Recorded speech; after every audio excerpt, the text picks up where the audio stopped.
नमस्कार साथियों, आप देख रहे हैं मेरा यूट्यूब चैनल लव एपी और रेलवे। एक रेल कर्मचारी को अपने जीवन में मतलब रेलवे के जीवन काल में क्या करना चाहिए और जो कि नहीं करता है या भूल जाता है, ये बहुत लोग करते भी हैं, उसके बारे में आज आप लोगों को बताऊंगा। कुछ ऐसी चीज़ें हैं जो कि हर रेल कर्मचारी को वो चीज़ें करनी चाहिए जिससे कि आने वाला समय या उसके साथ कोई एबनॉर्मलिटी हो जाती है तो उनके परिवार को परेशानी न पड़े। सबसे पहले प्रत्येक कर्मचारी का दायित्व है कि वो अपने सेवा रिकॉर्ड की प्रतिलिपि ले ले। सेवा पुस्तिका की जो छाया प्रति है अपने पास रख ले।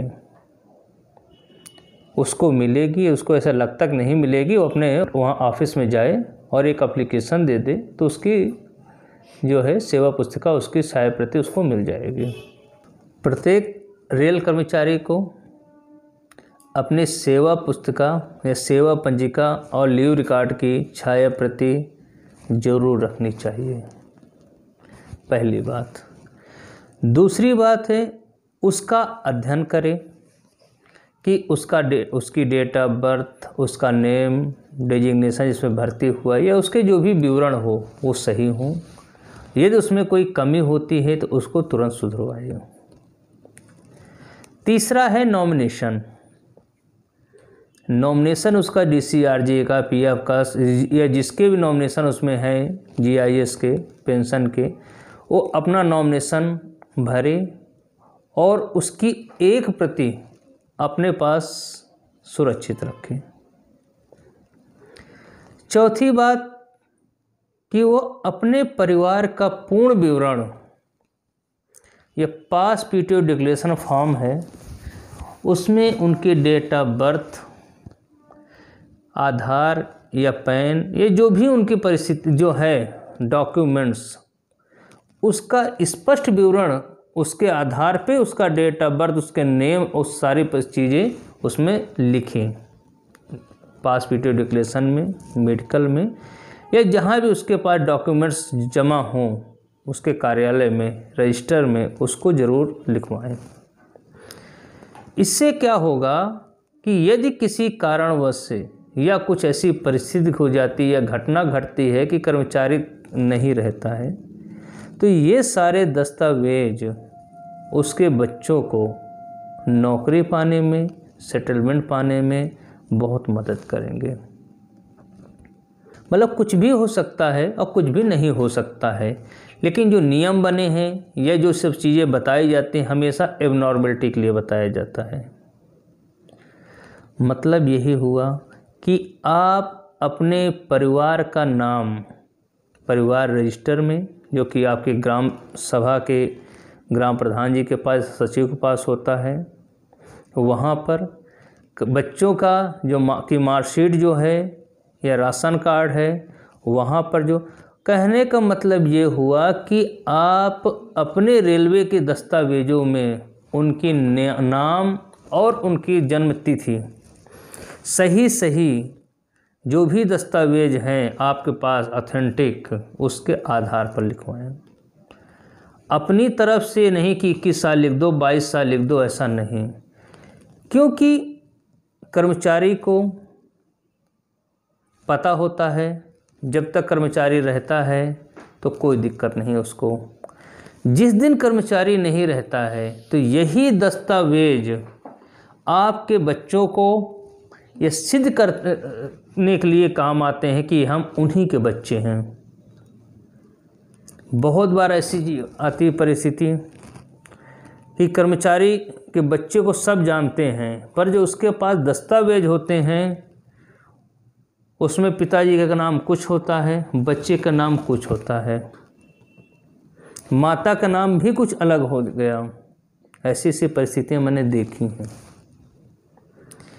कहने का मतलब आपसे यही है कि आप लोग जो संबंधित दस्तावेज है उसकी एक छाया प्रति अपने बच्चों को ज़रूर दे दें।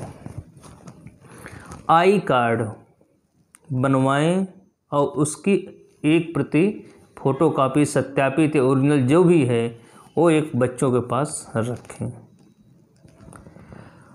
आप अपनी पे स्लिप की कॉपी वो भी संभाल कर रखें, क्योंकि यही सारे दस्तावेज आपको बाद में काम आएंगे। प्रमोशन ऑर्डर आपके इशू होते हैं, उसकी भी प्रतिलिपि आप संभाल कर रखिए। एक आप फाइल बनाइए, उस फाइल में आपके जो भी दस्तावेज हों उनको एक एक करके आप लगाते रहिए। यदि कभी बाई चांस, देखिए अब तो HR में से आ रहा है, इससे पूर्व ये कभी ऐसी परिस्थिति हो जाए तो आपके ये सारे दस्तावेज आपके रिकॉर्ड को सुरक्षित करने के लिए आपके पास काम आएंगे।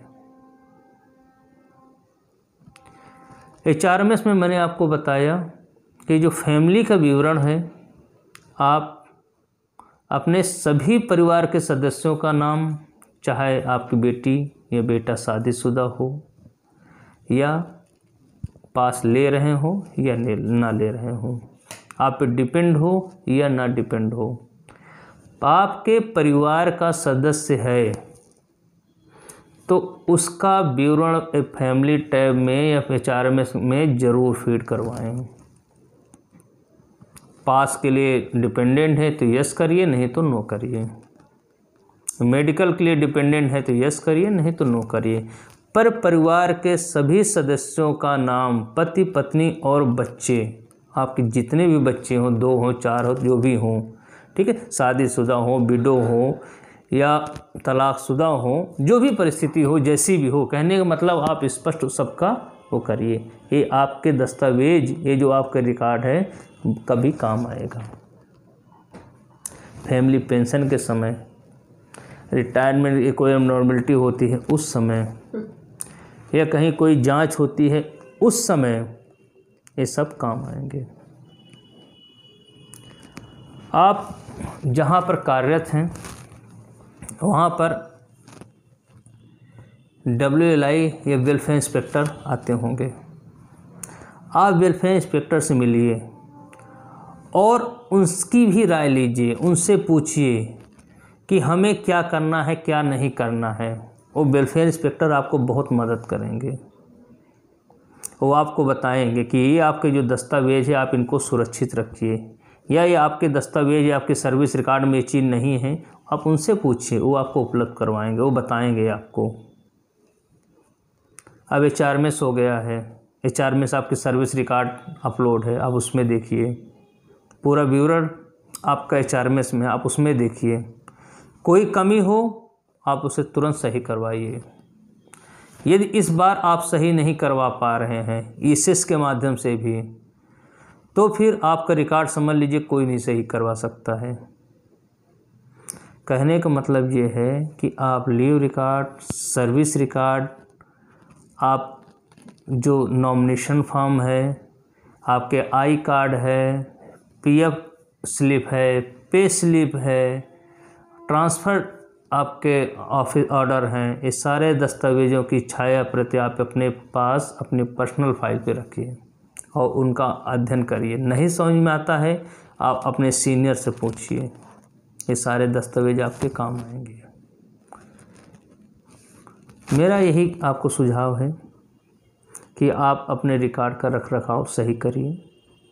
किसी भी प्रॉब्लम के लिए आपको नहीं समझ में आते हैं तो हमारे वेलफेयर इंस्पेक्टर्स हैं, वो आपकी पूरी मदद करेंगे। इसी आशा के साथ ये वीडियो आप लोगों के साथ शेयर कर रहा हूँ कि आप इस वीडियो को देखेंगे और जो भी आपको ज़रूरत होगी, जो भी आपकी समस्या होंगी, आप मुझे कमेंट्स करके ज़रूर बताएंगे। और ये वीडियो आपके लिए बहुत ही लाभदायक है। इसी आशा के साथ, इसी विश्वास के साथ मैं वीडियो पोस्ट कर रहा हूँ। धन्यवाद।